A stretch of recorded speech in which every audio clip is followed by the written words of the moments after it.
बड़ आश्वस्ति। Odisha police inspector नियुक्ति पाइबारे सर्वाधिक बयस सीमा 3 वर्ष कोहल कले राज्य सरकार। बयस सीमा कोहल नहीं हाईकोर्ट को एजी पीताम्बर आचार्य अवगत कराइथिबा जଣା पड़िछि।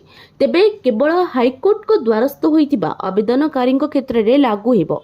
एने 17/1/2025 रे विज्ञप्ति सरकार प्रकाश करथिले। सूचना अनुसार 2018 ठारू एसआई नियुक्ति बंद थिबारु बयस कोहल पिटिशन करा जायथिला।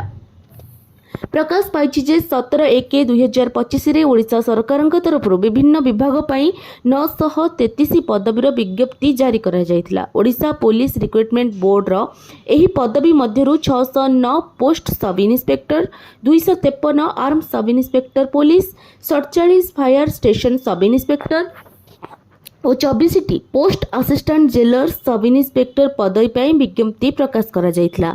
2018 विज्ञप्ति अनुसार बयस सीमा समान थिबारु अनेक आशायी हाईकोर्ट रे एही विज्ञप्ति संक्रांत रे बयस कोहल करिया पई मामला रुजु करथिले।